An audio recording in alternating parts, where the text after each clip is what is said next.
બસબારનું circulating પ્રોટેક્શનનો મૂળભૂત વિચાર આકૃતિ સાથે સમજાવો. તો સર્ક્યુલેટિંગ કરંટ પ્રોટેક્શન એટલે કે ડિફરન્શિયલ પ્રોટેક્શનની વાત આપણે કરીએ છીએ. અને આ બસબારનું ડિફરન્શિયલ પ્રોટેક્શન જે છે એ મર્જ પ્રેસ ડિફરન્શિયલ પ્રોટેક્શનની જેમ જ બતાવી શકાય છે. તો મર્જ પ્રેસ સિસ્ટમનો ઉપયોગ આમાં કરી શકાય છે. હવે એ સિદ્ધાંત બતાવતી જ આકૃતિ અહીંયા દર્શાવેલી છે આ સર્કિટમાં. તો જો તમે જોતા હોય તો આ તમારું એક ઇનકમિંગ ટ્રાન્સફોર્મર છે જેના દ્વારા આ બસ બાર ઉપર સપ્લાય આવે છે એટલે કે પાવર આપવામાં આવે છે. આ તમારું મેઇન બસ બાર છે જેનું પ્રોટેક્શન આપવાનું છે, જેની બંને બાજુઓ પર સીટી લગાડવામાં આવેલી છે. જો અહીંયા જોતા હોય તો આ એક તમારું ઇનકમિંગ લાઇનનું બ્રેકર છે અને આ તમારા બે ફીડરના બ્રેકર છે બે બાજુ.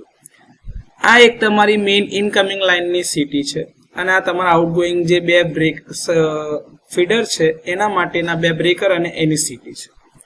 તો ઇનકમિંગ ટ્રાન્સફોર્મર દ્વારા બસ બારને જે પાવર આપવામાં આવે છે એ અહીંયા બસ સુધી પહોંચે છે. હવે બે આઉટગોઈંગ ફીડર એ અને બી મૂકેલા છે. ઇનકમિંગ લાઇનમાં એક જ સીટી છે, જ્યારે આઉટગોઈંગ ફીડર આપણી પાસે બે છે તો એમાં બે અલગ અલગ સીટી છે. સીટીના સેકન્ડરી આકૃતિમાં બતાવ્યા પ્રમાણે જ જોડાયેલા છે. હવે સેકન્ડરી વાઇન્ડિંગ્સની અંદરમાં એકદમ બેલેન્સ કરંટ વહે છે, કારણ કે હેલ્ધી સ્થિતિમાં એટલે કે જ્યારે કોઈ ફોલ્ટ ના હોય ત્યારે જેટલો કરંટ અહીંયા આગળથી અંદર એન્ટર થશે બસમાં એટલો જ કરંટ અહીંયા આગળથી આ બંને ભાગમાંથી બહાર નીકળશે. એટલે કે ઇનકમિંગ કરંટ અને આઉટગોઈંગ કરંટ બંને એક સમાન મૂલ્યના છે. એટલે કે બેની વચ્ચે કોઈ અસંતુલન નથી, એટલે એવો કોઈ કરંટ આ રિલેની કોઇલમાંથી પસાર થશે નહીં.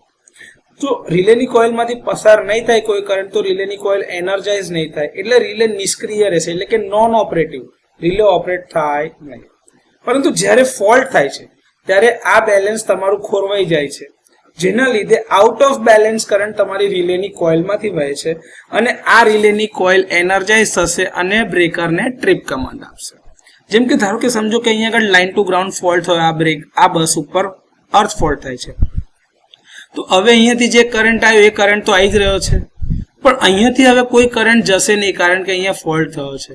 તો આ બંનેના તફાવતના કારણે જે કરંટ અહીંયા આવશે એ આ રિલેની કોઇલને એનર્જાઇઝ કરશે અને રિલેનું બ્રેકર અહીંયા આગળથી ટ્રીપ કમાન્ડ આપશે, એટલે બસનું આ બ્રેકર ઓપરેટ થઈ જશે અને હેલ્ધી ને ફોલ્ટી સેક્શન એકબીજાથી છૂટા થઈ જશે. તો આ રીતે ટ્રાન્સફોર્મરની અંદરમાં જે રીતે જોયું હતું એ જ રીતે અહીંયા આગળ બસ બારમાં પણ સર્ક્યુલેટિંગ કરંટ પ્રોટેક્શન એટલે કે ડિફરન્શિયલ પ્રોટેક્શન એ તમારું મર્જ પ્રાઇસ સિસ્ટમથી આપી શકાય. ડિફરન્શિયલ પ્રોટેક્શન જે છે એ કિર્ચોફના કરંટના નિયમ ઉપર જ આધારિત છે, એટલે કે ઇનકમિંગ કરંટ બરાબર આઉટગોઈંગ કરંટ થવો જોઈએ. તો હેલ્ધી કન્ડિશનમાં જેટલો કરંટ અહીંથી આવશે એ બધો જ કરંટ અહીંથી બહાર નીકળી જશે.